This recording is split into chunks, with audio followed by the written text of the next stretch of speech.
This video is brought to you by Miniature Market. Thousands of board games, discounted prices, miniaturemarket.com. Hello my friends, it's the Game Boy Geek here. This is the second video of a series from the GAMA trade show where I went to go check out the games that are coming out later this year. It's basically an industry-only show where the publishers share a lot of news and announcements of what games are coming up, and you get to kind of see some things and see prototypes and stuff like that. And so here I am creating a list of games that really stood out to me. And here's the second set of these, so let's get started.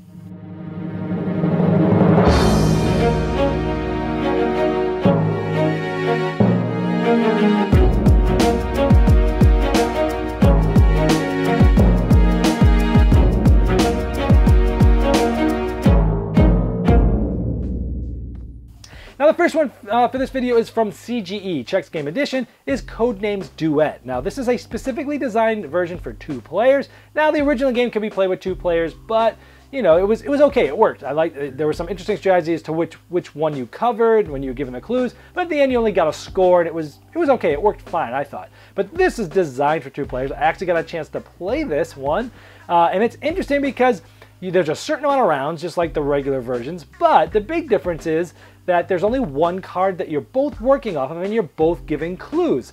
And you don't have to give them back and forth. You can actually have one person give a bunch of clues in a row and the other person can kind of fill in as they feel like they can. And it was a really interesting because there's 9 clues on both sides for each person, but 3 of them are shared clues. So you're thinking of a word, you're like, huh, I have that word too. Is that one of the 3 shared words? So there's a little twist there. Also, both sides have assassins. So there's 2 ways to lose. And then there's also a way to lose if you get at least, I think it's 4 of the non-colored or non-correct answers, the game ends. So you're fighting against time, you're fighting against accuracy, fighting against 2 different assassins, and you've got codes that are different, but yet some of them are the same. Really cool. I'm really looking forward to this one. Next one is from CMON, is Godfather, Corleone's Empire. And this is one done by Eric Lang. It's got these cool miniatures. This is a game about, hey, the Godfather, right? And this one is interesting to me because I love the gangster theme, and I like worker placement, and this has both of those. So it's a worker placement game with variable powers. It's got an economic element to it. It's very mean. You're messing people over. You're taking over a little bit of sort of area control as well. And so this one, I think, you know, has such a great track record of building great games with CMON. And I think, you know, and those big games with dudes on the map and big miniatures aren't typically my thing. But this one just, I don't know, clicks for me. I think the theme and the mechanisms really have me hopeful for this one that I'm going to like it because I like mean games with worker placement and gangsters. So that's why I like this one, and probably already know about this one, but this is one I wanted to point out to you. The next one from CMON that I wanted to point out is called Geekado Bot Battles. This one is pretty cool, and it's getting overshadowed by a lot of the bigger games that are coming out from them, but don't sleep on this one. It comes with these amazingly gorgeous painted miniatures of the bots, and the best way I can describe this is sort of a heavier version of King of Tokyo. It has a dice rolling mechanism with some re-rolling. All of the bots are different. They have different abilities and things that make them different from each other, asymmetrical if you will. And then you're trying to get things like 3 of a kind, 4 of a kind, things like that. But if you press your luck and you try to get them and you don't get them, it ends up backfiring and hurting yourself. Plus there's some different abilities and different things to do there. So I checked this out. I didn't get to play a full version of this, but I got to look at it, hear about the mechanics. And I think a lot of people, there's a decent market out there for people that like King of Tokyo but want something heavier.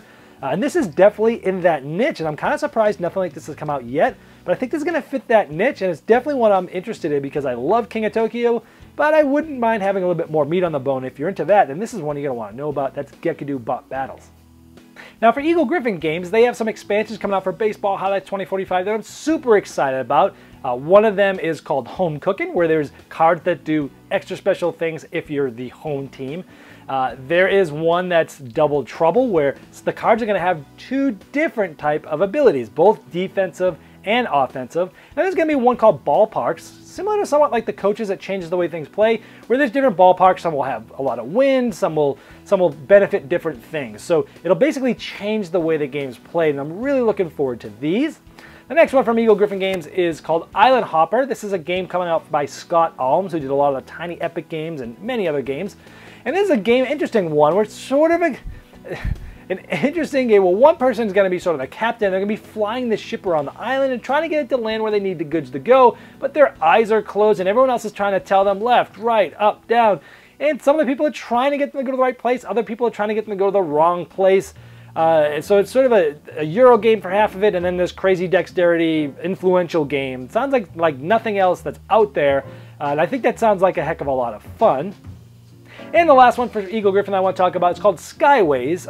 It's going to be coming out later this year. I think they're doing it via Kickstarter, but it should be out towards the end of the year. This essentially is a game about building up skyways of big buildings, and it's designed by Jeffrey D. Allers, and this game was originally inspired by a game that he came out with called Heartland, which is out of print. It is one of my favorite games. It's in my top 20 of all time. Fantastic Spiel des Jahres weight game. Should have won the Spiel des Jahres that year, I think. And this game was inspired by that, ended up going down a different road where it actually became much more of a different game than Jeff originally planned. But it's a game where you're building up different colors of buildings, and the adjacencies matter and where you're placing on them. It's sort of a mean area control style game, but it's 3D, where the original game was not. And so again, because of the game that this is based off of is so good, I'm really interested to see how they took that engine and kind of made it to something different. The next publisher I'll talk about is IDW. Now, they're known for going out and getting different licenses and IP and making games that are licensed that people will try to enjoy. And they're coming out with a series I'm extremely excited about. Because back in the day when I was a kid, I don't remember how old I was probably 4 or 5. And the Atari 2600 came out. I remember we were the first ones on the block with it, and we just used to play it all the time, my dad, my brothers, and I. And they're coming out with a series of games based off the Atari 2600. They've got 3 games they announced. They had boxes there that we could look at. It was Centipede, Missile Command, and Asteroids. And out of those 3, Centipede was my favorite. And that's the one that's coming out this year. That's coming out in September. Now, all of these games are all developed and / designed by Jonathan Gilmour, the person who did Dead of Winter. So they got some heavy hitter here trying to make these games actually good games. So what do we know about these? Well, they're all going to be relatively somewhat light games, 20 to 30 minutes. Some of them say up to 45 minutes, but they're going to be rather light, but they have some decent amount of decision making and depth to them. And so for Centipede, what I have found out is that it is going to be an asymmetrical game where one player is playing the Centipede and the other players are playing the one shooting through the mushrooms and through the Centipede.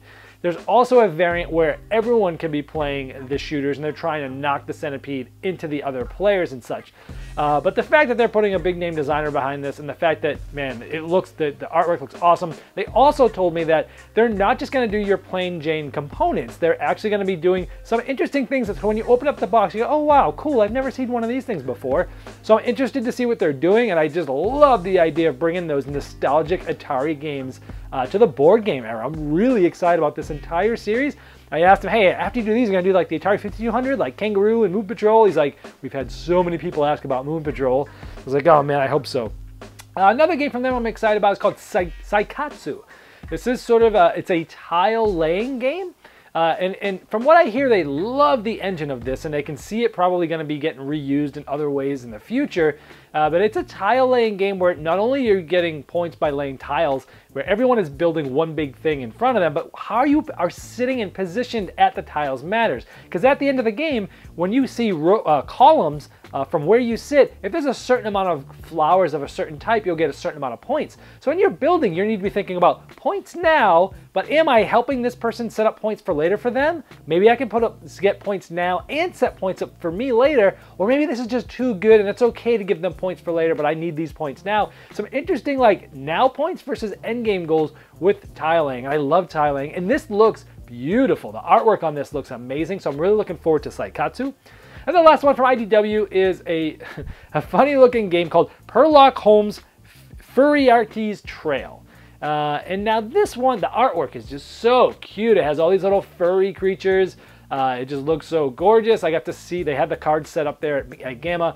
And the reason why I'm interested in this is because it's a deduction game, and I love deduction games. And from what I remember, it seemed to work like you could see other people's cards, but you couldn't see your own, similar to like say Code 777 or Think Straight, 2 games that I really love from the deduction side of points. So anytime you bring a really cool theme and a cool artwork in with deduction where you can't see your own card, I'm in. And that one's supposed to be out relatively soon. So those are the ones from IDW that I was interested in. On to Yellow. 2 things I want to highlight here that really caught my eye. One of them is called Mountains of Madness. And this is based off of an H.P. Lovecraft book of the same name. And this is co-designed by Rob Daviau, who, hey, huge name in the design industry, so I'm really looking forward to this. And it's interesting thing, the artwork looks awesome. Hello, it's yellow. I mean, it's always gonna look awesome. But in this game, it's fully cooperative, where you're working together to work your way up through a mountain. And as you get to the different levels of the mountain, the challenges get harder and harder. It's got a real-time aspect where the player whose main turn it is that turn is gonna be trying to deal with a crisis. They need a level 7 of guns and this of tents. And you need to get certain amounts of different things. And you're working and negotiating with everybody, trying to get the right things. And people are going to be trying to give you them, but you need a certain range and you're not really sure what they're giving you, what they have. And you're working together to try to like fit into this range of having the right things, but not giving up too much, but needing just enough. Seems like an interesting bracketing idea where you're trying to get just the right amount of stuff to get past that trial and move forward. So it does look like something that's really interesting. The last one I want to talk about from Yellow is called Bunny Kingdom. This has been, man, I've been hearing about this game for years. It's Richard Garfield. Hello, last time he did a game, I think, with King of Tokyo, King of New York with Yellow. Maybe he did some others, but those are the ones he's most known for with Yellow. And this game is a drafting game. I love drafting games. And they got these cute little bunny miniatures. And at the end of the game, there's going to be bunnies all over the board, a ton of bunny miniatures. And you're trying to sort of control different areas of the grid and different regions. And those regions are going to give you some points depending on how many bunnies you have on there. But there's also parchment cards which will give you end game's hidden points, sort of secret goals. And there's also some other bonus cards that give you some immediate abilities to swap things around and play little tricks on people. There's also these little castles that you can get on and stuff, different levels. But it looks really cool. Drafting with area control, trying to get a certain amount of points. You got to move adjacent to try to make that land bigger. There's different types of regions. So anyway, Richard Garfield in Yellow, it's an automatic insta-buy anyways. But this one looked really interesting from Yellow. All right, well, that's the end of this second episode. So I'm hoping you're liking these. All this information coming from GAMA. And tune back in later this week. We're going to be having more episodes. Keep going through the publishers showing you the best games that I'm excited about from GAMA. This video was sponsored by Miniature Market's Review Corner. The Review Corner features podcasts, video, and written game reviews by gamers for gamers. Miniature Market, the online gaming superstore. Thousands of board games, discounted prices. Check them out at miniaturemarket.com.